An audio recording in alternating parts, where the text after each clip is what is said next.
Bom, gente, bom dia para todos. Jesus nos abençoe. É com muita alegria que retomamos o nosso encontro dos sábados, uma vez que no último final de semana nós nos ausentamos, cumprindo uma tarefa na cidade de Uberaba, por conta da primeira jornada espírita, onde nós tivemos a alegria de poder contribuir de uma forma singela, junto com aqueles corações amigos do Triângulo Mineiro. E então hoje nós vamos retornar ao estudo do Apocalipse, endereçando nesta manhã aquele abraço fraterno a todos os nossos amigos da Rede Amigo Espírita, que nos acompanham através do Facebook e do YouTube. Nós vamos, portanto, retomar com a leitura do capítulo 6º, é isso? Ou melhor, 7º, né? Capítulo 7º, nós vamos fazer a leitura a partir do verso 9º, que tem o texto, foi dado o título a ele, Visão dos Mártires na Glória. Verso 9º. Eu vou pedir, Luiz, você faz a leitura para nós do verso 9 até o verso 17, por favor? Pois não. Bom dia a todos. Visão dos Mártires na Glória. Depois destas coisas, olhei, e eis aqui uma multidão, a qual ninguém podia contar, de todas as nações e tribos, e povos e línguas, que estavam diante do trono e perante o Cordeiro, trajando vestes brancas e com palmas nas suas mãos. E clamavam com grande voz, dizendo: Salvação ao nosso Deus, que está assentado no trono, e ao Cordeiro. E todos os anjos estavam ao redor do trono, e dos anciãos, e dos 4 animais. E prostraram-se diante do trono sobre seu rosto, e adoraram a Deus, dizendo: Amém. Louvor e glória, e sabedoria, e ações de graças, e honra, e poder, e força ao nosso Deus, para todo o sempre. Amém. E um dos anciãos me falou, dizendo: Estes que estão vestidos de vestes brancas, quem são e de onde vieram? E eu disse-lhe: Senhor, tu sabes. E ele disse-me: Estes são os que vieram de grande tribulação, lavaram as suas vestes e as branquearam no sangue do Cordeiro. Por isso estão diante do trono de Deus e o servem de dia e de noite no seu templo. E aquele que está assentado sobre o trono os cobrirá com a sua sombra. Nunca mais terão fome, nunca mais terão sede, nem sol nem calma alguma cairá sobre eles. Porque o Cordeiro que está no meio do trono os apacentará, e lhes servirá de guia para as fontes das águas da vida, e Deus limpará de seus olhos toda lágrima. Nós trabalhamos durante 3 semanas os 2 primeiros versículos. Depois dessas coisas, que é o 9º e o 10º, né? Para ficar situado. Depois destas coisas olhei, e eis aqui uma multidão a qual ninguém podia contar, de todas as nações e tribos e povos e línguas, que estavam diante do trono e perante o Cordeiro, trajando vestidos brancos e com palmas nas suas mãos, e clamavam com grande voz, dizendo: Salvação ao nosso Deus, que está sentado no trono, e ao Cordeiro. Palavras-chave: trono, Cordeiro, vestes brancas. As tribos, as nações. Nós trabalhamos aqui insistentemente, porque aqui resume a etapa anterior dos 144 mil.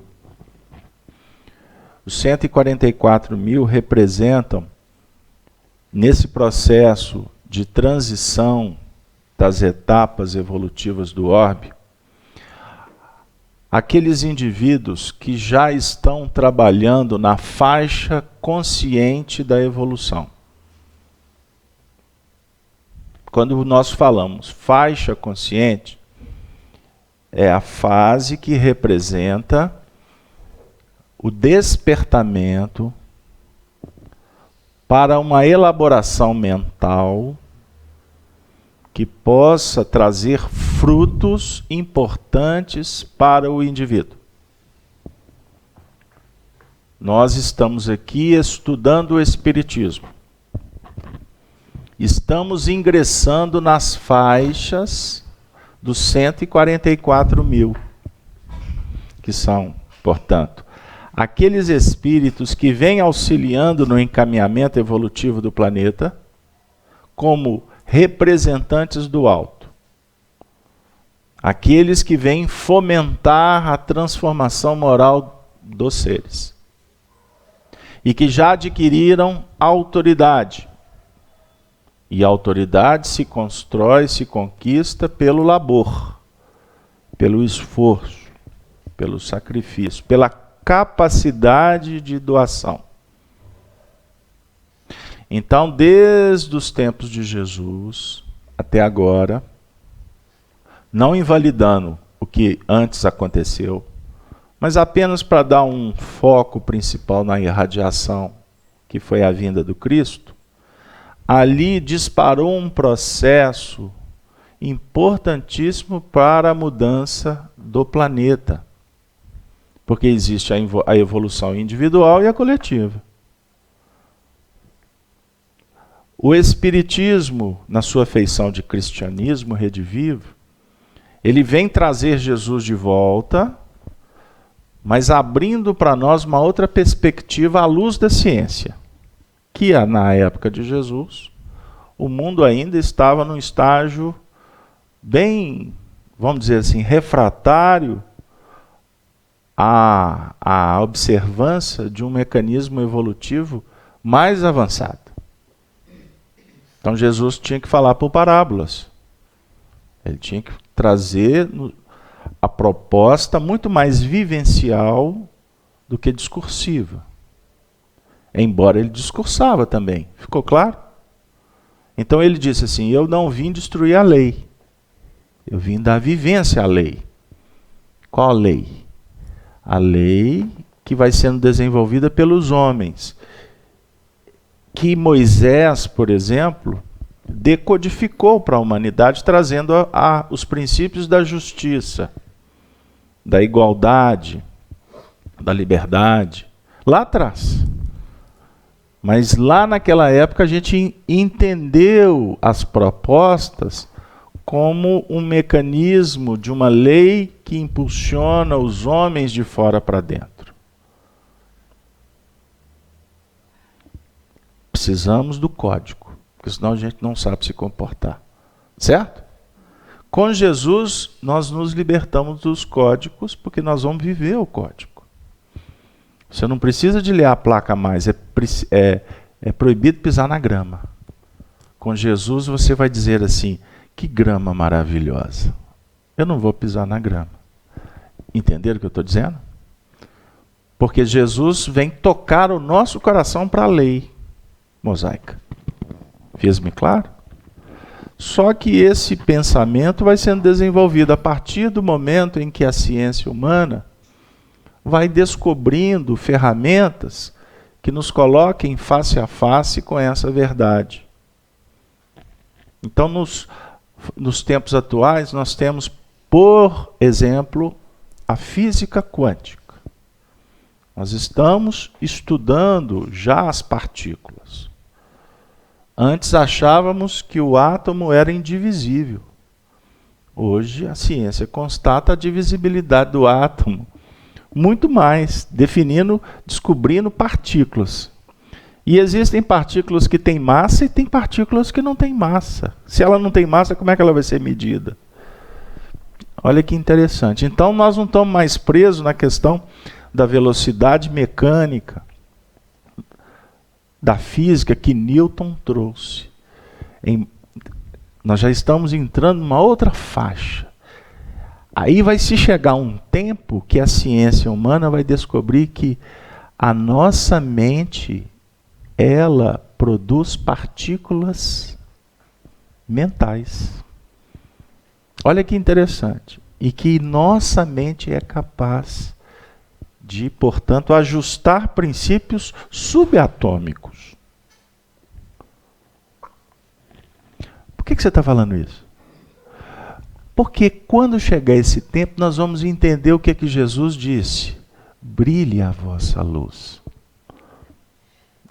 Ele está trabalhando princípios que a ciência vai nos auxiliar a entender. O que até então era místico, ou era sobrenatural, ou era apenas filosófico, bonito. Jesus falou brilhar a vossa luz.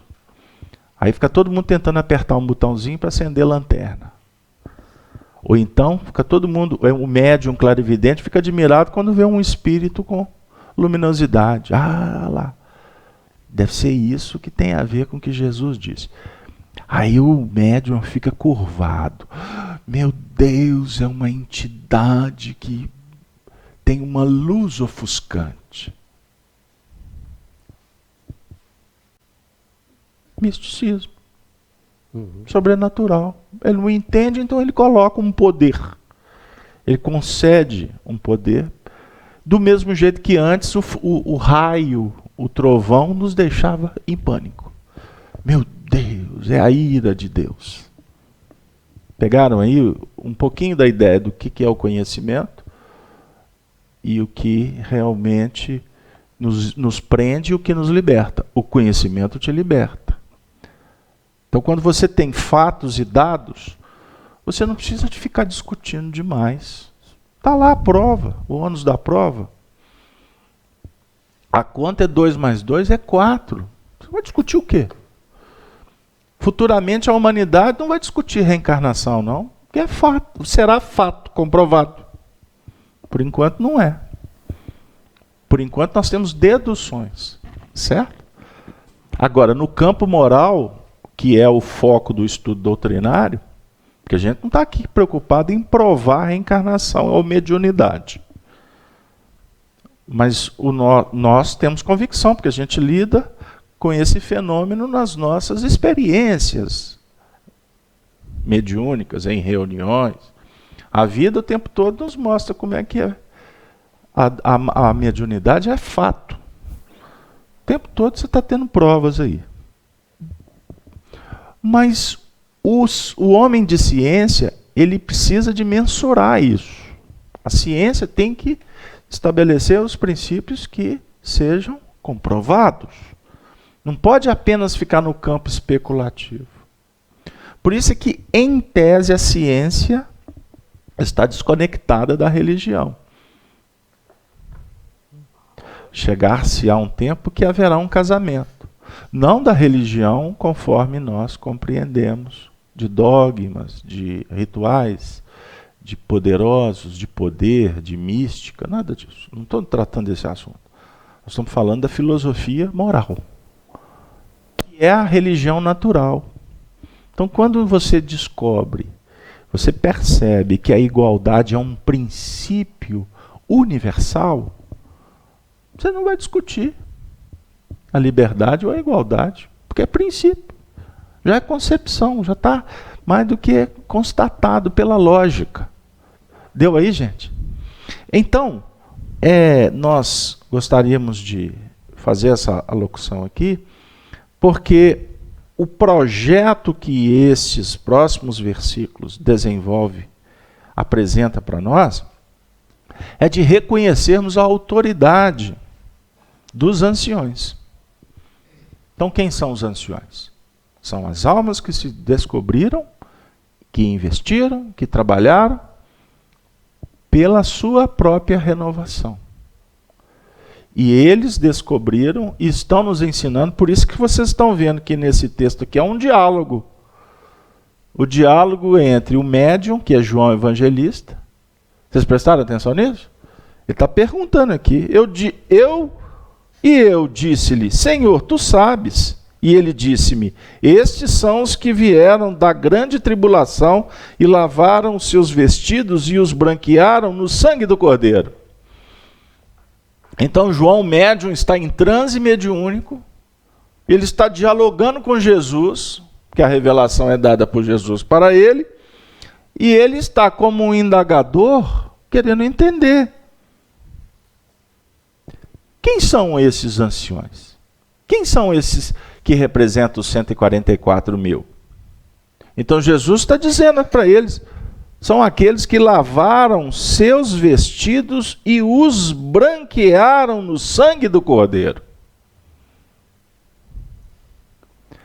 A conversa lá era para os discípulos, os cristãos dos primeiros tempos. Eles estavam sendo convidados para viver o cristianismo. Estão lembrados? Então a referência do texto, quem branqueou o vestido foram aqueles cristãos que foram martirizados no circo, que foram perseguidos pelos romanos. Agora todos nós contextualizamos a história. Ou seja, o que dá a vida, na verdade, ele está lavando os seus vestidos.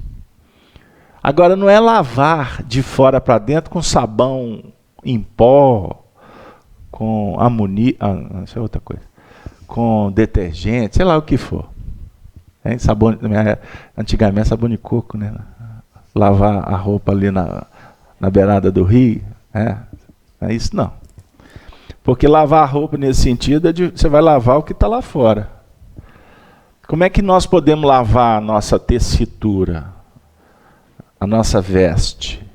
Como é que nós vamos fazer da nossa veste um pano alvo, branco?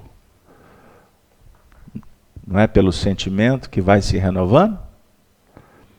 Então lá atrás os cristãos, por amor a Jesus, davam a vida para dizer assim, a nossa fé é seguir Jesus. Obviamente que foram espíritos numa condição assim muito especial, missões reencarnatórias assim bem definidas. E por sinal era um agrupamento enorme, porque tinha testemunho de cristão para toda hora, para todo lugar. Não é isso, Luiz? E eles iam ser mortos, e eles sabiam disso.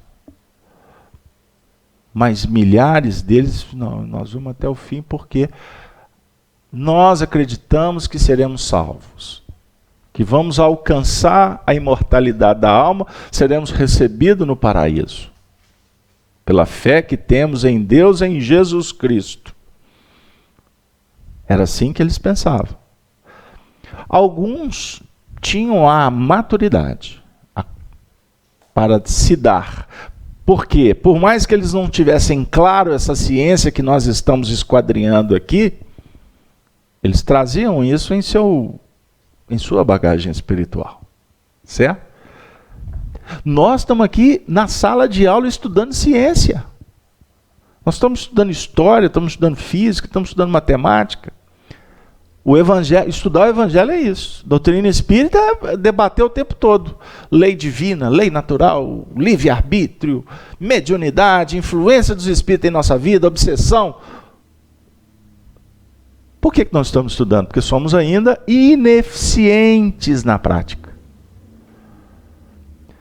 Mas à medida em que a gente vai adquirindo esse conhecimento, isso vai nos fortalecer na fé, a convicção, para pôr em prática. Mas você não vai ter nenhum circo máximo para você entrar lá para ser queimada por romano, para ser comido por fera. Não tem isso mais. Porque depois daquele período, até o século IV, foram 300 anos de sofrimento, não foi? 300 anos. Eu estou só situando, fazendo um recorte da história, tá bom? Esse testemunho do cristianismo até hoje. Mas naquele período tinha muitas mortes. Eles não tinham a ciência, eu vou repetir, Porque à época nem oferecia essas escolas como oferece hoje. Então significa que eles vieram de outro lugar. Está correto, Júlio? Uhum. Eles estudaram esse assunto em outros lugares e já vieram dando os seus testemunhos, até chegar aqui na Terra e falar assim: vem em mim, espada, corra para cima de mim, o leão. Embora eu estou exagerando, porque eles tinham medo. O instinto de conservação de um ser diante de uma fera, que ele vai ser trucidado ali, é óbvio que era acionado adrenalina lá no tapa, né? Clima tenso, não era simples não. Tá? Mas eles iam até a frente. Principalmente naquele agrupamento tinha os que guiavam, os anciões. Aí vamos imaginar, vamos dividir esses grupos em 3. Tinha o líder, que é um percentual menor. O líder de 10 é 1. A escola de 12, você tem lá a dupla que lidera o apostolar, né? A escola. Aí você tem ali aquele grupo ali de uns 6, 7, que já estão num nível mais próximo dos mestres. Eu até exagerei. Você tem uns 4, né, que estão mais próximos do grupo dos mestres. Aí você tem a maior parte que não está sintonizada com o mestre, mas é amigo daquele que está sintonizado com o mestre. Deu aí? A divisão ficou melhor? Então, o grupo maior que ia para o testemunho lá, ele ia porque alguns não tinham outra opção. O pai dele era cristão e ele estava indo de carona. A lei de causa e efeito. Não é?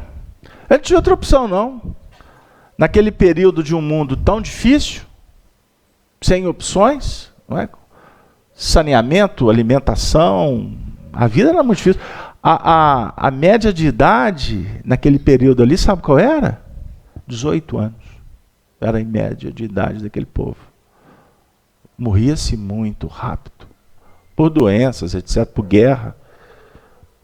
Quem ia para a guerra era menino de 12 anos. 14, 15, 18. A gente assiste esses filmes aí, vê aqueles super poderosos, embora eles eram maiores naquele período, né? Mas tinha muita criança ali que estava ali sem saber, tomando flechada e dando flechada. Não é? Enfim, a grande maioria ia por sintonia, não ia por convicção. A definir como que funciona esse mecanismo de evolução. Os que estão mais adiante, inspirando um agrupamento razoável, e esse agrupamento do meio é que conduz a massa. É um escalonamento. Entendeu? Pois não. É só trazendo assim para o que você falou para a gente hoje, né? Muitas vezes, muitos vêm para a casa espírita, não porque ainda são espíritas, né? São trazidos como crianças ainda, né? Pelos pais, né? Ou eu vim porque um amigo falou que é legal, aí eu venho, né?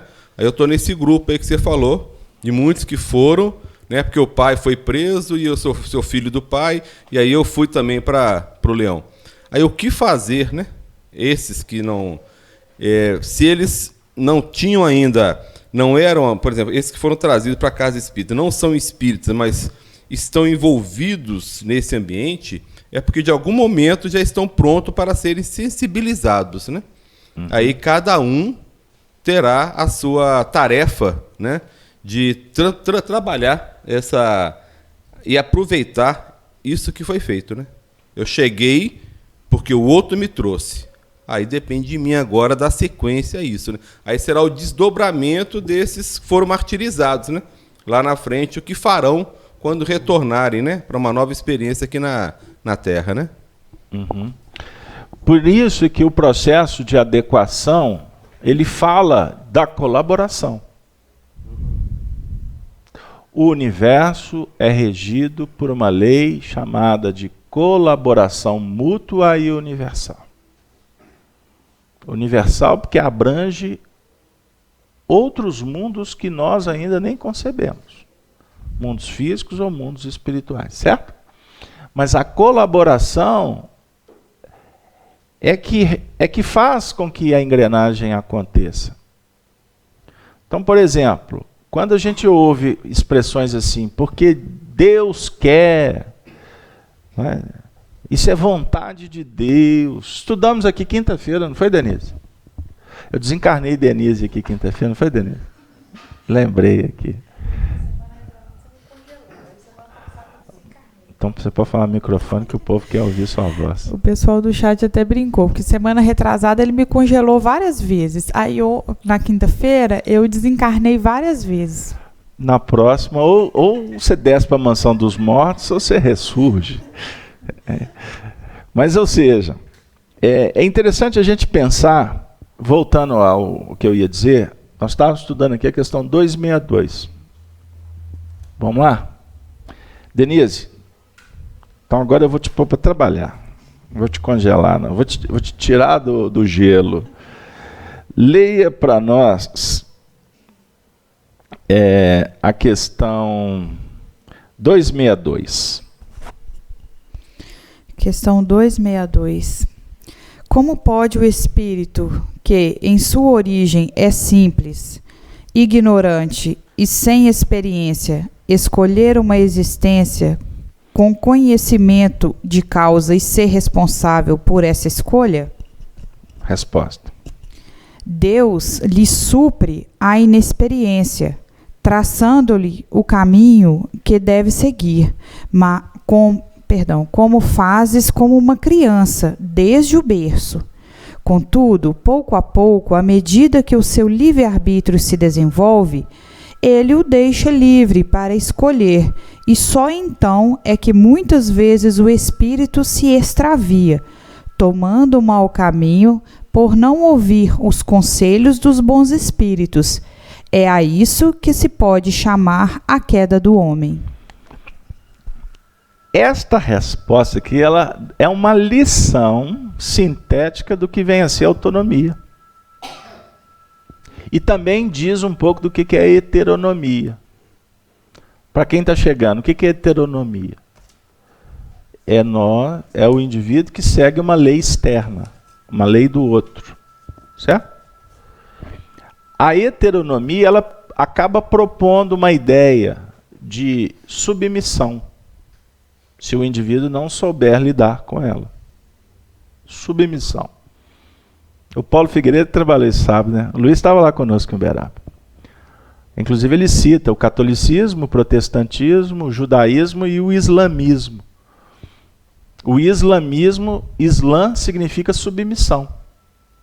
Então são religiões que propõem submissão a uma regra. E nesse estudo filosófico a gente imputa também o materialismo. O materialismo que propõe a submissão. O indivíduo se torna submisso, portanto ele se torna escravo de uma regra. O homem de ciência pode se tornar submisso à ciência, se a ciência o encarcerar. Em todos os setores da sociedade nós temos esse movimento, do que submete ou do fulcro que liberta. A proposta do Evangelho, à luz do Espiritismo, é uma proposta que liberta e não te aprisiona. Então, você não deve, se quiser evoluir, ser submisso. Existem regras, por exemplo, jurídicas. Uma casa espírita é um grande exemplo. A casa espírita é uma organização. Certo? Então aqui tem regras. Essas regras apenas propõem um bom funcionamento. Ok? Mas essa regra ela funciona para todos, não apenas para alguns. Não é isso, Júlio? Sim. A regra é para todos. Qual é a regra da casa espírita? Tem horário de abrir e fechar. Nós temos que pagar conta. Nós precisamos nos movimentar para suprir essas necessidades. Toda atividade de grupo precisa de líderes, que na verdade são facilitadores para que a coisa aconteça, para dizer, quando a gente se perde um pouco, que existe alguém que tem a função de dizer quando começa, quando termina, o que a gente pode ou não fazer, mas o líder representa a vontade comum da associação. Então é a associação que elege o líder. E o que é melhor ainda, elege líderes. E os líderes flutuam dentro do processo para que todos tenham oportunidade de liderar ou ser liderados. Ficou claro? Mas não existe assim, alguém manda ou alguém obedece. O princípio não é esse, ok? Então por que nós falamos isso? Porque essa questão 262, você ia falar alguma coisa aí? Tem o Arnaldo de Santa Rita do Sapucaí, querido Arnaldo, está aqui conosco, e ele fez uma pergunta. Nessa fase, podemos considerar que o espírito ignorante é suprido em suas escolhas pelo instinto? Arnaldo, tem muito tempo que a gente não se fala. Um grande abraço. Eu congelo Denise, agora eu vou te congelar um pouquinho. Daqui a pouco eu descongelo a sua pergunta. Porque ela é importante, inteligente a pergunta, mas ela vai estar na frente do meu raciocínio. Porque eu preciso de explicar porque que eu li essa pergunta aqui, essa resposta. Então a ideia é o seguinte, em sua origem, quando o espírito é simples e ignorante, como que acontece esse fenômeno aí de escolher a existência, enfim, escolha, ele é responsável, ou seja, ele não sabe tanto, aí ele vai escolher, ele vai ter responsabilidade moral nisso aí, como é que funciona? A resposta vem dizer assim, em frases assim que são escalonadas e que nos constrói o pensamento aqui com Kardec. Deus lhe supra a inexperiência, traçando-lhe o caminho que deve seguir. Como faz uma criança. Nós estudamos isso aqui quinta-feira, eu vou relembrar rápido. Como é que Deus vai suprir a tua inexperiência ou a minha?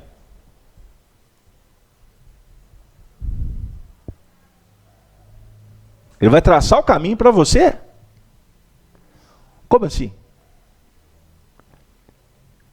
Essa pergunta é uma pergunta extraordinária para se entender a teoria espírita. Qual que é o nosso tema, Luiz? Colaboração universal. Então eu vou jogar a bola para ti. Se o universo propõe uma lei de colaboração universal, como que a colaboração universal pode nos ajudar a entender esta expressão que Deus supre a inexperiência do espírito, sendo que o espírito é convidado para adquirir experiência, traçar os seus próprios caminhos. Enquanto ele não consegue, é Deus que escreve de uma forma pessoal, como espírito inteligentíssimo, criador do universo, ele que vai traçar o seu caminho? De certa forma, traça, né?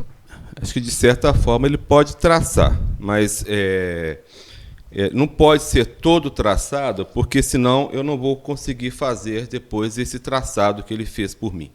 Então, ele me coloca, eu acho o seguinte, eu sempre terei que fazer escolhas. Agora, as consequências dessas escolhas, elas serão levadas em conta em função da minha capacidade de autonomia. Mas eu tenho que fazer escolhas, porque senão eu não vou aprender. Então Deus vai me colocar nos locais que eu tenho que aprender. Eu tenho que aprender, gente, eu tenho que aprender. Agora, desse aprendizado vão gerar consequências? Vão. Vai gerar erros? Não. O erro, no meu entender, ele vai surgir a partir do momento em que eu tenho consciência do que era o correto a fazer, perante o que eu já sabia. Aí eu sei, por exemplo, eu sei que eu não posso mais pisar na grama. Não é que eu sou proibido, não. Eu já entendi que eu não devo pisar na grama. Eu tenho consciência disso. Aí eu vou e pisei na grama. Eu cometi um erro. Agora, uma criança de 2 anos está brincando, vê aquele belo gramado, ele vai pegar uma bola e vai jogar naquela grama? Não. Ou vai passear, sentir a textura da grama? Está errado? Não, é uma experiência daquela criança, né? Então não tem erro aí. Então eu acho que há escolhas. Deus vai me levar para locais onde eu vou fazer escolhas e vou aprendendo. ele vai me propor experiências. E a partir dessas experiências, eu vou traçando a minha evolução. E sempre com a colaboração universal, porque eu vou estar sempre ao lado de alguém que está na minha frente e vou estar também, ao mesmo tempo, na frente de alguém, né? Então, aquele negócio de estar com a mão para cima, né? E a outra mão para baixo, ajudando e sendo ajudado, né? Essa última parte que o Luiz colocou é exatamente o que eu pontuaria. Sempre escutei aqui nos estudos que Deus ajuda o homem através do homem. E no rumo do estudo, quando fala dos 144 mil anciãos, né, nós temos outros que são os nossos anciãos e que vão trazer esse roteiro, abrem a porta para que a gente, através da vontade e do esforço, ingresse e comece a caminhar de uma forma mais acertada, né? A colaboração universal mesmo. Então, você está dizendo, vocês dois estão dizendo, conjugando, que existe um momento que Deus traça. E existe um momento que ele deixa de traçar. É isso que você está dizendo? Não, eu não acho que ele deixa de traçar. Eu acho que vem através dos tempos e da ideia da religião posta e sempre aprendida que Deus opera. Aí a gente estaria personificando, trazendo Deus para um entendimento menor do que ele é. O Deus, ele opera através dos homens e de uma colaboração diferenciada. Não? O Deus, senão a gente vai estar diminuindo, personificando Deus e trazendo ele para uma compreensão que não seria correta. Mas eu penso que através, quando no mundo espiritual, o espírito que não tem condição de traçar o roteiro, ele terá outros espíritos, outros ao lado dele, que o orientarão de uma forma mais incisiva, quando ele ainda não tem desenvolvido a capacidade de escolha, porque ele está muito no início, muito tomado pela ignorância ou por limitações outras que ele ainda não tem o discernimento. Mas através de outros operadores, ele vai colocando e traçando até que a gente adquira a autonomia. Tanto que nós viemos de uma história de heteronomia e agora a gente começa a vislumbrar e entender o que é a autonomia. Muito bem. Pode fazer um ingrediente aí? Deixa só a Regina falar agora. Se Deus traçasse esse caminho, é pensamento meu, e não nos desse escolha, ele não estaria nos dando autonomia, né? E o móvel da nossa evolução é a autonomia, não é? Então, acho que ele, como o Luiz falou, ele nos indica caminhos, nos proporciona escolhas. Como que ele te indica caminhos? Ai. Nos mostra, dá possibilidades. Pode ser assim? Possibilidades, que a gente tem escolha, a gente pode escolher. Eu vou nessa direção, eu faço isso, ou eu ajo dessa forma, ou eu ajo de outra forma. Só um pouquinho, porque agora eu vou ter... Estou na fila. Tem uma fila aqui que nós temos que respeitar. Luiz, espera um pouquinho, porque senão eles vão falar que eu estou privilegiando em detrimento do... Não tem como. O universo é criado por Deus. Deus é a inteligência suprema, causa primária de todas as coisas. André Luiz, no Evolução em 2000, fala que nós criamos em cima da criação divina. Então nós estamos sempre delimitados. Não adianta o elemento, não existe uma liberdade. Posso trazer o ingrediente de Emmanuel aqui? Vai. Eu vou falar que não. A quem obedeces? Pão Nosso 16. Toda criatura obedece a alguém ou alguma coisa. Ninguém permanece sem objetivo. A própria rebeldia está submetida às forças corretoras da vida. O homem obedece a toda hora. Entretanto, se ainda não pôde definir a própria submissão por virtude construtiva, é que, não raro, atende, antes de tudo, aos impulsos baixos da natureza, resistindo ao serviço de alta elevação. Quase sempre transforma a obediência que o salva em escravidão que o condena. Porque aí nós temos a questão das paixões e a questão das virtudes. Se eu me declaro livre, mas obedecendo às minhas paixões, eu sou escravo dos instintos e dos desejos. Então, uma autonomia absoluta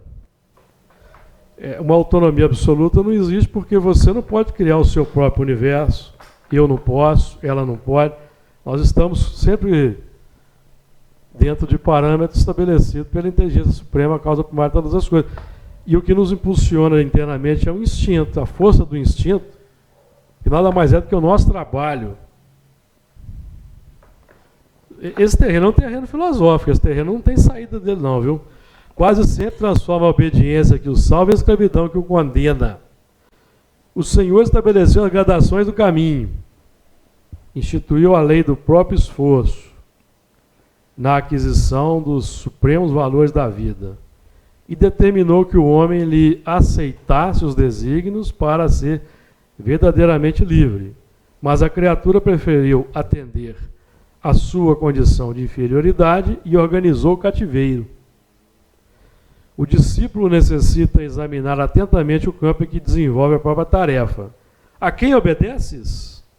Acaso atendes, em primeiro lugar, às vaidades humanas ou às opiniões alheias, antes de observares o conselho do Mestre Divino? Porque aqueles que já trilharam o caminho que estão à nossa frente vêm para nos apontar. Olha, o caminho não está em você seguir seus desejos, suas paixões, mas está em desenvolver as virtudes.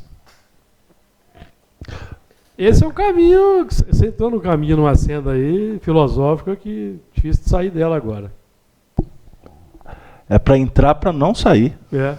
Porque se a gente temer, entrará, sairá e achará pastagem. Não tenha dúvida. O Luiz agora vai pôr mais pimenta ainda. Eu gosto da pimenta. Porque Deus... Só um minutinho, só terminar. O limitador é o fluido cósmico universal, que é o pensamento divino, o hausto do Criador.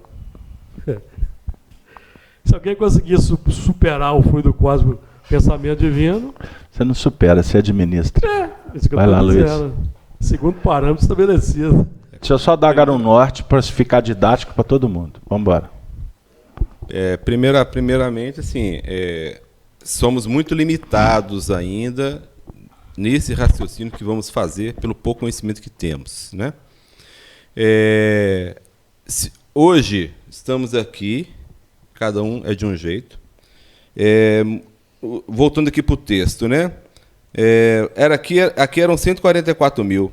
Quando ele chegou aqui, era uma multidão que não podia nem contar. Multiplica. Uma multidão, né? Não podia nem contar. Por que não pode contar? Primeiro, porque é uma multidão, então não tem como contar. Segundo, ele vai contar a partir de qual? Ele vai chegar assim, ó, você é o primeiro? Não, não sou aquele que é o primeiro. Não, não, é o outro.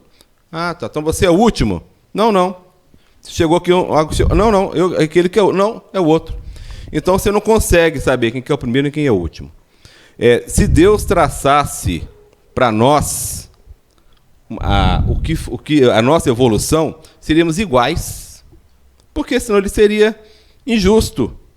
Então, mas ele traça. Nós sabemos. Pois é, nós sabemos que nós sabemos a nossa evolução.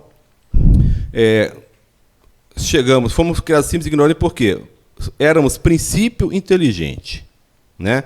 Então a gente vem evoluindo até o estado dominal, a gente vem evoluindo através de experiências.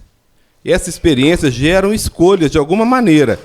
No início são inconscientes. Por exemplo, o cachorro ele tem uma atitude de escolher fazer isso ou aquilo, né? Mas ele não guarda aquilo. Então ele ainda não tem o pensamento contínuo, né? Mas ele vem evoluindo até chegar no estado dominal, onde adquirimos a razão. A partir daí nós vamos ter consciência dos nossos atos, né? Até chegar nesse ponto em que o pessoal falamos assim em autonomia. Eu acho que a autonomia ela se confunde um pouco com vontade própria. Eu acho que não é bem isso. Eu acho assim que a autonomia é o que muitos de nós ainda não conseguimos fazer. Ou seja, nós já sabemos o que tem que ser feito, mas ainda esperamos que o Papa fale assim, ó, pode fazer. Olha, chegamos na igreja, na casa espírita, esperamos que o palestrante fale viu o que eu estava pensando? É isso mesmo, que aquele cara falou que pode, então eu também vou fazer. Ou seja, eu ainda não sou capaz de, apesar de todo o conhecimento adquirido, de toda a razão que eu cheguei até aqui, ainda não sou capaz de caminhar com os meus próprios pés. Eu preciso de alguém ainda me carregando, mas já não preciso dessa pessoa. Eu tenho que exercer a minha autonomia. Eu tenho que exercer o meu conhecimento. E está já pronto para as consequências dele. Né? Onde está escrita a lei de Deus? Na nossa consciência. O cachorro tem consciência? O cachorro ele ainda não tem consciência de que é um cachorro. Mas ele já está vivendo as experiências do cachorro. Pelo instinto. Pelo instinto. Eu quero ajudar quem está aqui que possa estar boiando. Claro. E o pessoal de casa, para a gente não entrar num campo filosófico de difícil interpretação. Mas é muito simples. Não é difícil. O espírito é criado simples. Simples. Mas na simplicidade do espírito, ele tem o germe da perfeição. Deus traça caminho para ajudar, para não ficar difícil. Traçou. Fica até melhor. Para o entendimento. Porque ele não traçou, ele não vai deixar de traçar nunca. Porque o projeto está dentro de cada um. Quando a planta busca fazer a decomposição da luz, transformando em energia, ela está esboçando o projeto divino. O cão que se movimenta pelo instinto, o instinto é manifestação da vontade de Deus. É só uma questão de terminologia. Aí que eu queria chegar no argumento. Então respirem fundo, acalmem, porque é efervescente o assunto. Porque tem um código genético, vamos colocar assim em termos de ciência, nós temos um código genético do projeto. É natural. É o código genético. Então, quando você lê um texto do Emmanuel, você pode ler esse texto e dar para ele toda uma conotação de heteronomia. Sim. Sem dúvida. Não podemos? Mas eu posso ler esse texto aqui, esse mesmo texto, e dar para ele toda uma coloração de uma autonomia plena de Deus no ato da criação. O princípio inteligente é pleno para se desenvolver. Deus não impõe limite. Os limites, eles caracterizam a nossa condição. Tem duas pessoas sentadas aqui olhando para esse livro. Eu posso estar vendo. Que cor que é esse livro, Renata? Que cor que é esse livro? Que cor que é esse livro, Denise? Está aí. Depende do foco. A Renata viu o azul porque o azul se destacou aqui, não foi? Aí, na hora que eu joguei para cá, o pessoal falou assim, é pegadinha. Eu já vou para outro lugar. Não foi? Aí essa aqui que não é boba, quem nem nada, eu não vou ficar preso. São várias cores. Mas se você for pensar isso na sua intimidade, a nossa mente funciona assim. É um mecanismo de escalonamento. Você está vendo o azul, daqui a pouco você vai olhar de novo. Não, mas não tem só o azul. Tem o azul escuro e tem o azul claro. Aí na hora que você olhar de novo, não, mas tem um verde também. Aí depois que você olhar de novo, tem um verde claro. Olha, virou branco. E a dica eu dei, porque fui eu que propus a ideia. Que cor que é esse livro? Eu poderia dizer assim, qual a cor desse objeto?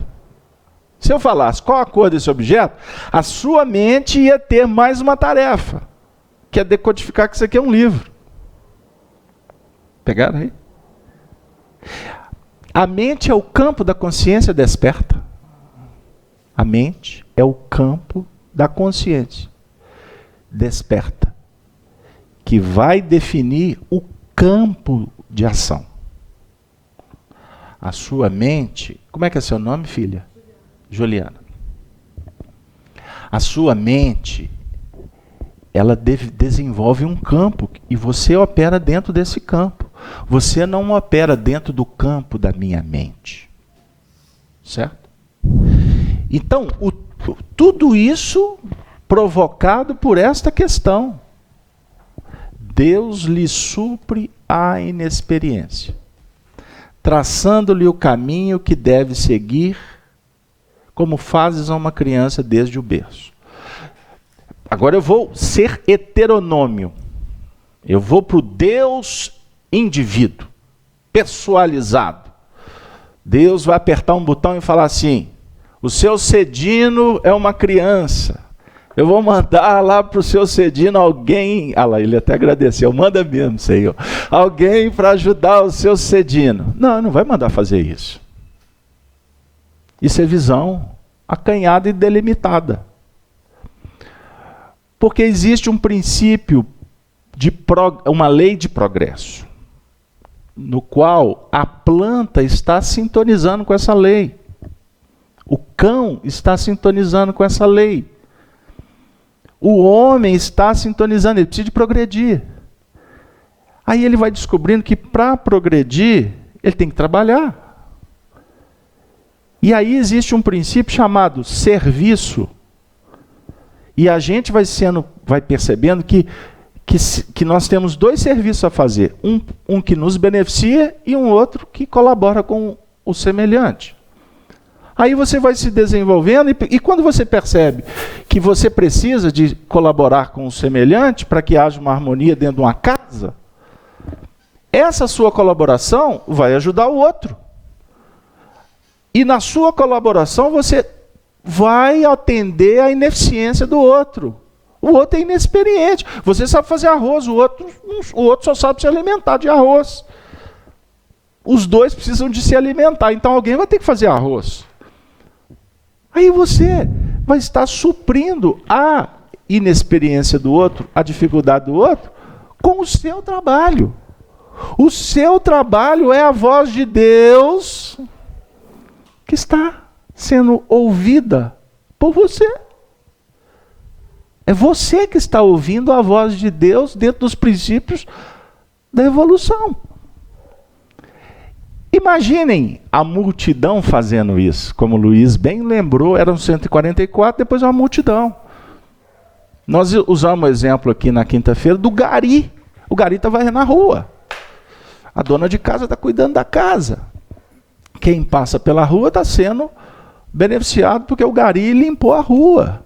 Ele limpou a rua porque ele está cumprindo um projeto da evolução dele. E essa evolução dele atende não só ao crescimento dele, quanto a todo mundo que passa pela rua. Imaginem todos os seres da criação operando em busca do seu progresso individual. Na sua faixa, na sua órbita, no seu grau evolutivo. Todo mundo está cumprindo a vontade de Deus. Então Deus traça os destinos de todos? Sim, quando Ele criou cada ser. Sem dúvida. Cada ser desenvolvendo esse aspecto. Agora, a última, porque estudar isso aqui, cada palavra aqui é 3h30 de amor, né? Mas o final aqui é importante, porque vai falar da queda, viu, Júlio? Olha aqui. Ele deixa livre, tarará, parará, e aí você pode chamar a queda do homem. Está aqui, ó. Ele o deixa livre para escolher. E só então, e que muitas vezes o espírito se extravia. E segue os impulsos. Você sabe qual que é o grande princípio? O grande princípio da manifestação divina no ser é o instinto da busca da felicidade. Impulsionado pela busca da perfeição. Que o elemento trabalha buscando. Sim. E isso tá, esse princípio da busca, ele está todo ele condensado no pensamento e no sentimento. Porque nós buscamos pelo pensamento, pelo sentimento. Tem uma questão foi até estudada pelo Paulo Pina, aquele estudo dele, em que nós atraímos pelo desejo e chamamos pelo pensamento. Você lembra qual é a questão que ele abordou? Não. Porque o desejo atrai e o pensamento chama. Então nós temos que aprender a identificar o que é que nós estamos atraindo, o que estamos chamando, porque esse é o determinismo que impera de dentro para fora. Certo? O mau caminho. Então tem o determinismo, está todo no pensamento. Todo. Não é Deus que... Mas ele te dotou de uma força, o André Luiz, o fluxo inestancável, que parte do fluido cósmico. Então está tudo ligado a ele, não tem como fugir. Mas ele te dotou desse mecanismo, nos dotou desse mecanismo, que é o mecanismo que nos aprisiona ou nos liberta, porque ele parte de nós. Então eu tenho que aprender a identificar, atender certas coisas e não mais atender certas coisas. Porque nas faixas animalizadas, mais perto. Faixas animalizadas, nós buscamos todos os seres buscam o melhor para si. Mas nas faixas animalizadas, o elemento pode matar e massacrar para buscar o melhor para você. Porque esse impacto sobre o outro é a dor evolução. Mas nas faixas quando o livre-arbítrio vai se abrindo, a razão vai se abrindo, eu preciso aprender a respeitar o direito do outro. Aí eu preciso aprender a me conter. Eu queria reencarnar a palavra erro, que fez parte do discurso do Luiz, muito bem explicado, por sinal, quando a gente comete o erro. Lembra que você falou isso? O erro aqui, ele encaixa nessa frase. Muitas vezes o espírito se extravia tomando mau caminho. Se a gente for estudar, esmiuçar, não existe erro. Não existe erro. Também concordo com isso. Você mesmo na frase trouxe uma palavra que ela é extraordinária. Ao invés de a gente falar acerto e erro, a gente discutir a palavra experiência. Aquisição. André Luiz trabalha isso, mecanismo da mediunidade. Ele deve estar nos inspirando. Aquisição de experiência. O André Luiz deve estar. Agradece ele. Ele está nos inspirando, é? Vocês entenderam onde que a gente quer chegar? Eu vou achar aqui o... Porque, na verdade, essa questão aqui, ela envolve tradições religiosas que fala de queda. Os espíritos me acordaram, eu quedei do meu sonho, 2 horas da manhã, fiquei até 4 horas da manhã, assim, batendo um papo com o Evangelho e com os espíritos. E nós ficamos aqui refletindo sobre essa questão da queda. Porque, se a gente for nas nossas tradições, nós somos filhos de uma queda. Porque Adão caiu do paraíso, não caiu? Por escolha. Não foi? Foi ou não foi, gente? Vocês estão aqui ou vocês estão no paraíso lá do Adão? Ou vocês estão pensando na conta de luz ou porque tem que fazer supermercado daqui a pouco? Só uma frase. André Luiz define que quando nós focamos a atenção, nós estamos trabalhando por adquirir experiência. Então a queda, na verdade, é um assunto que precisa ser tratado né, com essa ótica hoje, por nós, né? Porque tem muita gente que ainda acha que somos frutos de um pecado. E que todo equívoco ele tem a ver com pecado. E, na verdade, a responsabilidade, ela só existe a partir do momento que você tem consciência, como o Luiz falou. Allan Kardec esquadrinha esse assunto no livro A Gênese.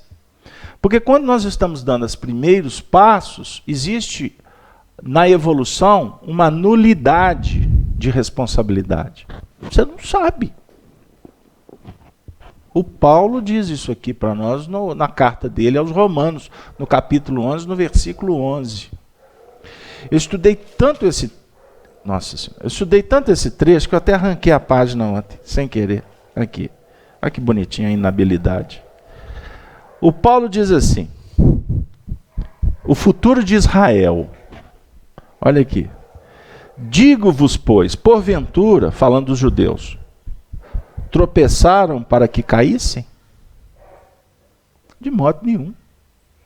Mas pela sua queda veio a salvação aos gentios, para os incitar à emulação. E se a sua queda é a riqueza do mundo, e a sua diminuição a riqueza dos gentios, quanto mais a sua plenitude. O que é que ele está dizendo? O judeu é aquele que sabe, é aquele que está estudando, é o espírita de hoje. Um monte de judeu. Somos um grupo de judeus que estamos estudando a Torá. Estamos estudando Moisés, e somos judeus cristãos porque estudamos Jesus também. E judeus cristãos espiritistas, porque estamos estudando Kardec também.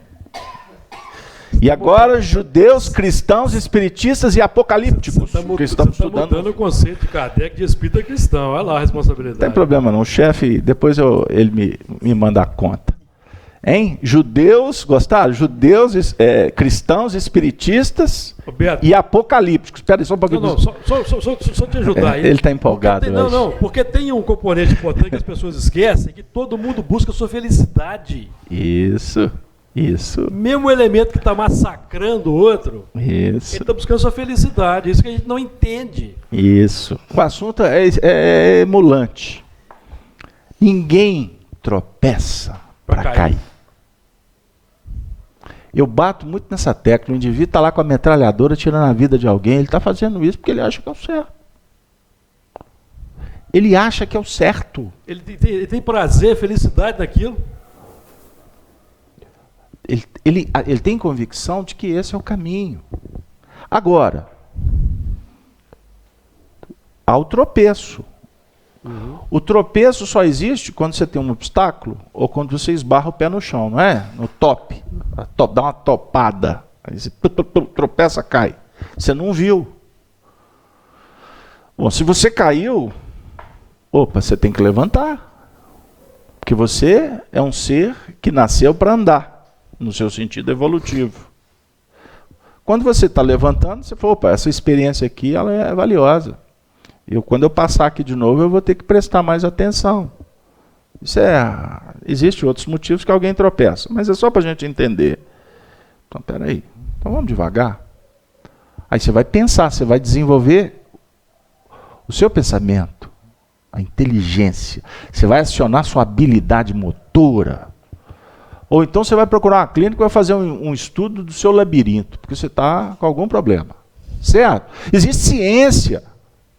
Existe recurso. Antes não tinha recurso, agora a gente tem. Nós atingimos um grau de evolução que nós já temos recurso. Está aqui o Júlio no computador procurando o Emmanuel, buscando outro texto. Nós temos recurso. Antigamente era só o papiro. E a gente ficava discutindo e muitas vezes não saía do circuito fechado. Então, quando eu caio, o Paulo está dizendo assim, vai levantar. Mas quando você cair, você vai se aproximar daquele que está num nível de entendimento. Da infância. Que é a infância que Kardec está trabalhando aqui. Uhum. Esse que está aqui na infância, ele está assim, mamãe me dá bala, mamãe me dá carrinho de brinquedo. Aí o irmão mais velho está fazendo uma outra coisa E o irmão pequenininho que está no velocípede, ele está prestando atenção no irmão mais velho que está andando de bicicleta. Aí ele está assim, um dia eu vou andar de bicicleta. Não é o André Luiz com a evolução dos copistas? Exato. O Honório falava da evolução dos caroneiros. Ou seja, você está prestando atenção nas atitudes, nas experiências que o outro está adquirindo e está pondo para fora. Então esse aqui que está interessado em andar de bicicleta, e ele caiu da bicicleta, o outro que está de velocípede fala assim, você também não é esse bambambam todo, não. Um dia eu vou andar de bicicleta e não vou cair. Pô, na hora que ele subir na bicicleta, pode até ser que ele tenha até mais habilidade, mais atenção, mais foco. Atenção. Mas é raro os que andam de bicicleta que não toma pelo menos um tombo. Sempre toma. Mesmo depois que já aprendeu, toma. Porque ele fica abusado. Eu tinha uma Monarch dobrável. Fica audaz, aí ele cai pela audácia. Você não lembra disso, não, que você é mais antigo. Eu sou novo. A minha bicicleta era Monarca. Monarch. Nada do meu tempo, não. Dobrável. Um dia a minha bicicleta abriu, que a gente dobrava para guardar, né? É. Ela abriu. Plaf. Achei que eu nunca ia cair. Então é culpa de sua mãe que deu essa bicicleta dobrável. É uma armadilha. Vou mandar a culpa por a ficha kármica dela. Gente, isso é importante. É entender esse processo. Porque a gente percebendo isso, nós vamos... Dois pontos aqui fundamentais. A gente começa a realmente respeitar, admirar, amar a lei de Deus que está dentro de você e não lá fora. A lei de Deus não está no livro dos Espíritos, não está na Bíblia. A gente opera nela o tempo todo. Nós que operamos com essa lei. Por isso que o Emmanuel falou aqui. A verdade nos fará livres. Em algum momento, o texto era... a quem obedece. Aí tem uma frase que ele diz assim, que a quem obedece. Então, eu vou traduzir aqui, no nosso contexto. A quem obedeces? Eu vou ajustar o pensamento do Emmanuel agora para nós. Não o pensamento dele, mas adequado ao nosso aqui. Deixa eu explicar, porque senão o povo vai achar que eu sou irreverente. Você vai... Prestem atenção, a quem serves? A quem serves? Você serve ao outro, a lei do outro ou a sua lei?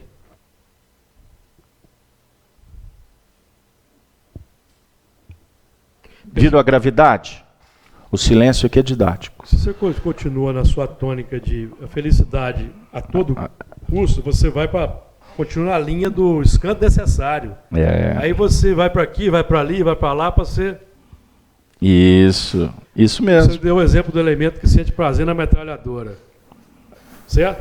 Aí os espíritos pensam assim, onde que esse elemento pode ser útil com essa metralhadora? Sem dúvida. Porque tem um monte de gente precisando de resgatar certas coisas. Ele coloca ele lá. Até que chega um momento que no orbe não tem mais espaço, aí vai acontecer o tropeço que você mencionou, então ele vai ajudar os irmãozinhos que estão na selva ainda, plenamente na selva, não sabe nem o que é bodoque ainda, estilinho. Versículo 14, Gino, deste capítulo 7. E eu disse-lhe, Senhor, tu sabes? E ele disse-me, estes são os que vieram de grandes tribulações e lavaram seus vestidos e os branquearam no sangue do Cordeiro. Por isso estão diante do trono de Deus e o servem de dia e de noite no seu templo. Aquele que está assentado sobre o trono os cobrirá com a sua sombra. Isso aí dá um trabalho bom. Conceber, compreender esse mecanismo da verdade e procurar adquirir autoridade é um dos aspectos mais maravilhosos da evolução. A autoridade sobre si mesmo. Então, a quem serves? Serves a ti mesmo ou serves a Deus? Agora eu mudei a pergunta.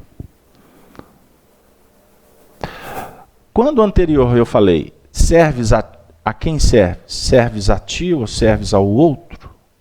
É num regime de domínio ou de libertação. Tem muita gente que está evoluindo aí por conta do outro. O outro determina, ou então ele se determina a fazer tudo que o outro quer.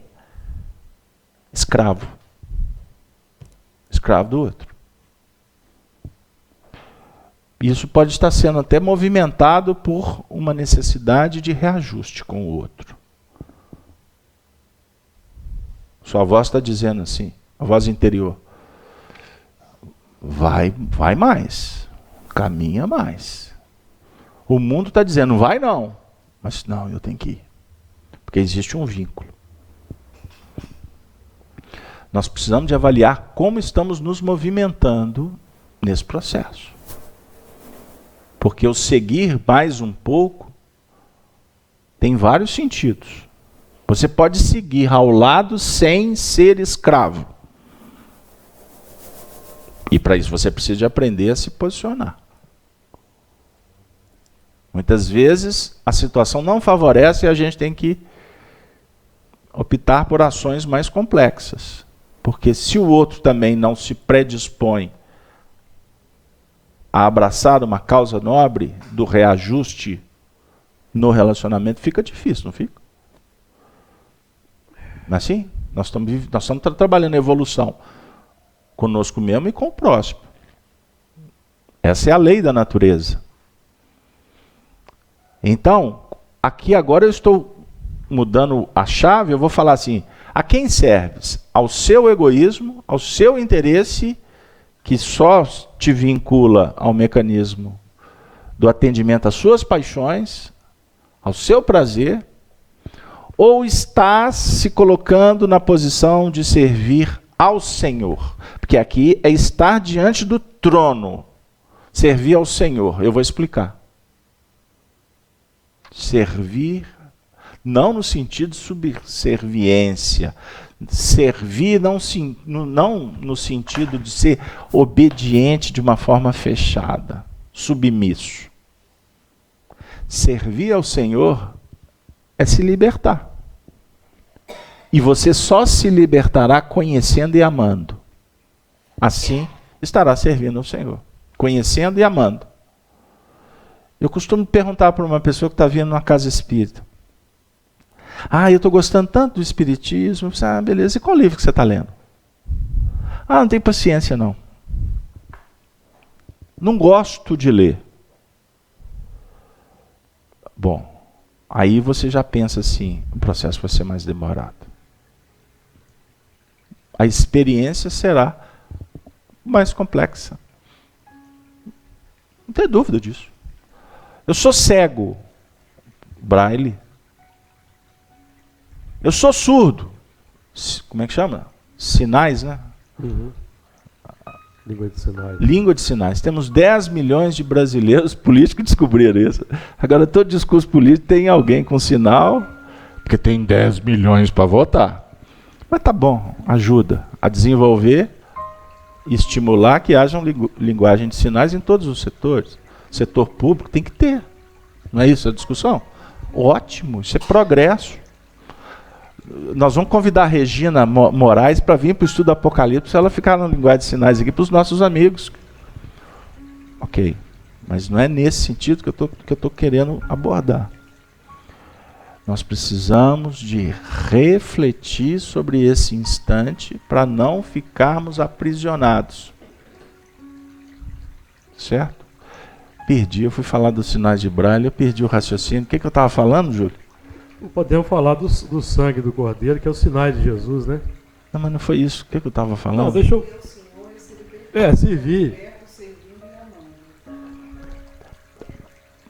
Então vai pela sua linha. Não, eu perdi, o espírito foi embora. É porque é o seguinte, desconectou tudo. Eu fui falar dos sinais. O importante aí nesse trabalho aí é o sangue do Cordeiro, que é o que Jesus aponta, que ele traz. O Espírito Lázaro, por exemplo, no Evangelho segundo o Espiritismo, capítulo 9 e tem 8, diz que Jesus é a encarnação das virtudes. Então nós temos que encarnar as virtudes, e as virtudes vão servir de fomento porque Deus não exerce ação direta na matéria, nós vamos expressar Deus para o elemento que está precisando. O irmãozinho precisa de estimulação ao progresso pelas virtudes encarnadas que vamos exteriorizar. Encaixa no versículo 16, nunca mais terão fome, nunca mais terão sede, exatamente, nem o sol nem calma alguma cairá sobre eles. Exatamente. Porque o Cordeiro está no meio do trono e os apacentará e lhe servirá de guia para as fontes das águas da vida, e Deus limpará de seus olhos toda lágrima. Eu estava falando do indivíduo que chegou no centro espírita, querendo estudar o espiritismo, e não tem disposição de ler. Eu ia dizer, a ciência do amor, ela envolve uma série de movimentos. Você buscar. Então nós estamos discutindo aqui a importância de bater, buscar, para a vida abrir. Para isso você tem que estabelecer um foco. Você está vindo à casa espírita talvez agora, chegando por conta de problemas. Aquela dor específica te trouxe. Familiar, doença, desencarnação, falta de dinheiro, o que for. Valoriza, porque foi isso que te trouxe. Valoriza. Porque essa é a sua experiência. Não existe experiência igual no mundo. A sua é a mais importante, no sentido de que a sua ela tem a importância para você. Beleza, chegou agora. Você vem aqui buscar o trono. O trono representa a posição que você almeja. Ou seja, você quer vencer os limites e sentar ao trono. Você quer superar os seus limites, os seus problemas. Beleza. Para isso, não basta ser amigo do rei ou ser filho do rei. Você que tem que fazer do seu sangue nobre. Pelo processo da educação. Pelo processo da interação. Só que o Luiz falou de um grande grupo que chega aqui esfacelado. Ele não tem ainda essa visão, ele não consegue ver o trono, ele só vê o problema dele. Ele só está vendo a fome dele. Ele quer ser saciado. Qual que é o papel daquele que está conscientemente procurando o trono para ele realizar? Ele tem que se aproximar de quem é menos experiente. Porque quando você suprir a ineficiência do outro, você vai estar cumprindo a missão de Deus, a voz de Deus, que está dentro de você. Você precisa potencializar a sua perfeição. Aí entra um fator complexo, porque a gente não tem a clareza de como atender o outro. Não é? Então a gente busca inspiração, não é, mano? 629. Leia.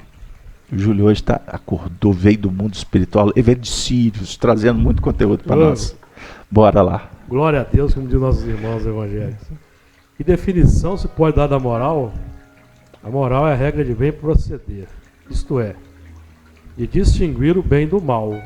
Funda-se na observância da lei de Deus. O homem procede bem quando tudo faz pelo bem de todos, porque então cumpre a lei de Deus. Tudo faz pelo bem de todos. O indivíduo chegou aqui estropiado. Cumpre a lei de Deus. Você vai... Ô, meu irmão, você está vindo à casa a primeira vez? Gentileza. Acolhimento. Agora eu vou dar um recado para os meus familiares espíritas. Vocês já foram em templos evangélicos?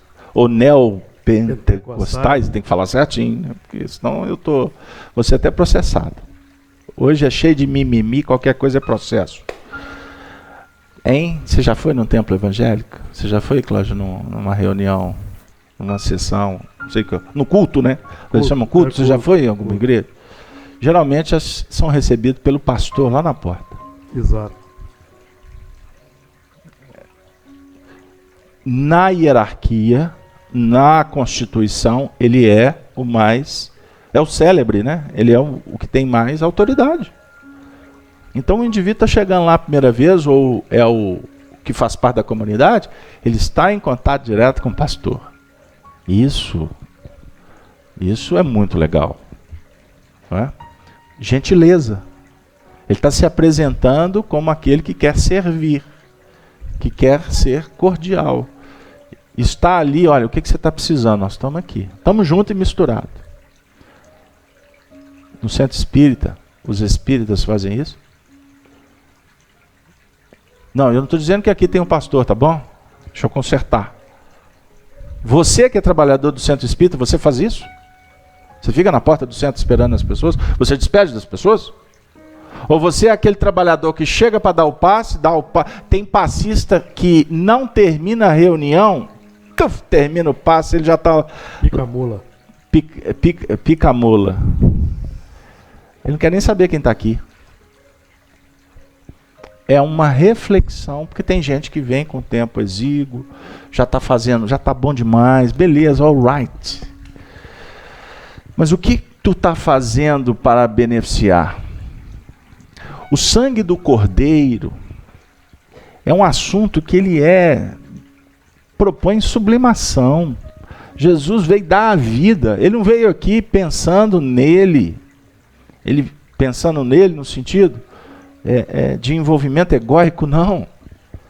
Isso é muito importante para a gente verificar, inclusive porque quando eu falo do centro espírita, aqui é treinamento.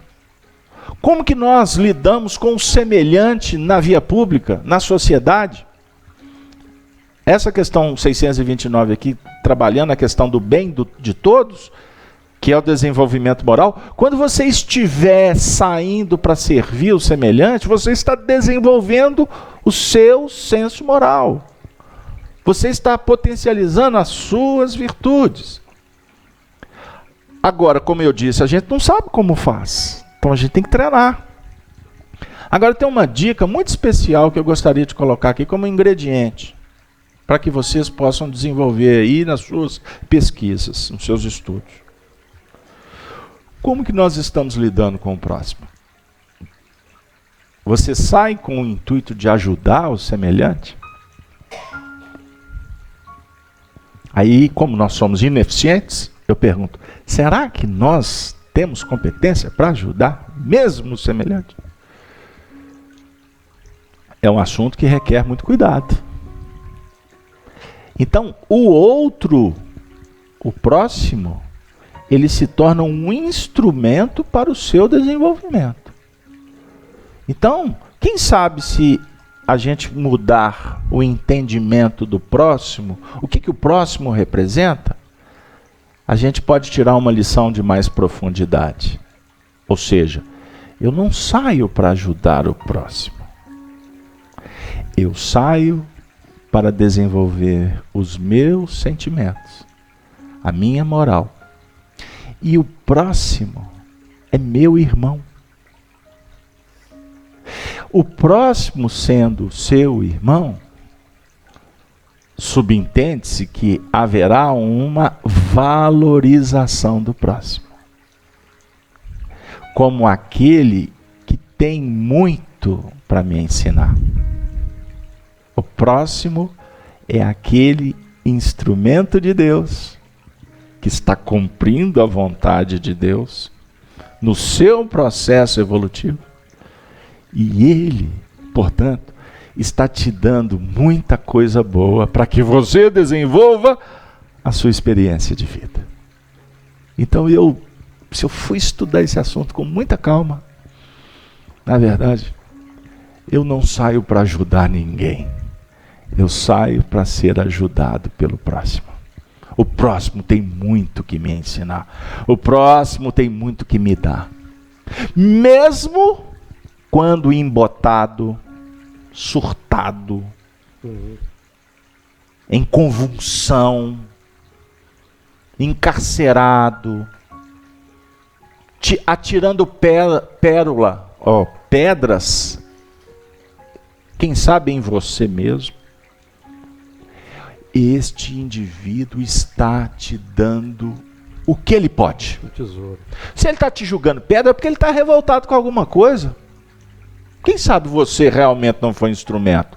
Mas se você não foi instrumento, alguém foi. e ele está surtado, você está sendo um ótimo terapeuta, porque o psicólogo, o analista, aquele que vai lidar com as terapêuticas do psiquismo, da psicologia do ser humano, ele não está no consultório com o paciente para ser beijado pelo paciente, para ser admirado pelo paciente. Ele está ali para viver uma experiência que o paciente vai pôr para fora a sua necessidade. Você já parou para pensar que tem muita gente precisando de terapeutas? E aí eu vou naquele outro princípio para deixar os terapeutas como nós outros, convencidos de que precisamos ser humildes. Todos. Porque Jesus é o campeão da humildade. O terapeuta é o que mais precisa de terapia. O psicólogo é o que mais precisa de psicologia. O professor é o que precisa de mais compreender os métodos adequados da educação. A mãe é a maior beneficiada pelas lições do filho. O pai, o filho, todos. Comecemos a pensar sobre esse ponto de vista, porque esse versículo 17, que encerra esse capítulo nosso, né? Para nós não, porque o capítulo é do Apocalipse, mas encerra para nós, diz assim: porque o Cordeiro, que é a representação de Jesus, né? Aquele que dá a vida, está no meio do trono. Ele não está na ponta direita, não está na ponta esquerda, não está no gol, não é centroavante. Ele está no meio do trono. É o ponto do equilíbrio. Ele vai apacentará e lhe servirá de guia para as fontes das águas da vida. Jesus como guia que apacenta e que vai nos inspirar de fora. Mas nós podemos também falar do Cristo interno, inspirado por Jesus, o seu Cristo interno. Não é o Cristo do Jesus ou de Jesus, é o seu Cristo. Porque o caminho de Jesus é percorrido por ele. E o caminho da sua evolução é desenvolvido por você mesmo. Com Jesus esse caminho será iluminado pela nossa ineficiência, pela nossa ainda condição de neófitos. Mas tudo isso vai nos levar à água da vida. Água da vida. Água. A água é a renovação que o Espiritismo nos conclama, não é isso? Porque essa água é que vai limpar os olhos de toda lágrima. O Consolador. Quando tu conhece, a lágrima será limpada ou utilizada para fertilizar o jardim dos corações, inclusive os teus. Encerramos com uma imagem que nos foi projetada pelo coordenador dessa casa, nessa madrugada. Último capítulo do livro Boa Nova, psicografado por Chico Xavier, uma lição que trata de Maria Santíssima, tem uma cena extraordinária. Quando Jesus crucificado, desencarna, ela muda para a região da Beteia, depois João Evangelista vai morar com ela, e muitas vezes João saía para cumprir a sua missão de apóstolo, cuidando das pessoas, das ovelhas que era do Cristo, e desenvolvendo os próprios potenciais, na dinâmica do amor que João representa para nós no Apocalipse. Maria Santíssima ficava à parte. E com o passar do tempo, muitas pessoas começaram a procurá-la. E alguns teólogos, alguns estudiosos concede a Maria, nas suas pesquisas, o posto de ter sido a mãe do colégio apostolar de Jesus. Porque todos os discípulos recorriam a ela nos momentos de fragilidade. E ela, a sua energia e com seu amor, é que os orientava, que os consolava. Mas o filho do Calvário nunca era esquecido. Pelo contrário, era o foco dela. Ela lavava o sangue do cordeiro, né? E certa feita, um desses pedintes vai procurá-la. E há um versículo nesse capítulo que fala sobre carregarmos as palmas nas mãos. E esse mendigo, ao ser atendido por Maria, ela oferece para ele as palmas, as mãos luminosas. E ele, envolvido, tocado por aquela emoção, agradecendo aquele instante tão importante, que revigorava a fé, que alimentava o seu espírito, ele beija a mão de Maria Santíssima e fala para ela que ela era a rosa mística de Nazaré. E esse título passou a fazer parte da apresentação de Maria Santíssima por toda a história do cristianismo. Que esta imagem possa ser sentida, percebida por cada um de nós como a mãe que cuida de todos nós. A mãe que representa Jesus junto à humanidade. E a mãe que está dizendo para cada um: tem de bom ânimo e seguir adiante. Pois o mundo espiritual superior nos apoia e nos inspira nessa grande jornada da descoberta e do cumprimento da lei. Esta é a libertação que todos nós almejamos. É que vai nos levar à felicidade celestial e eterna. Que Deus nos abençoe.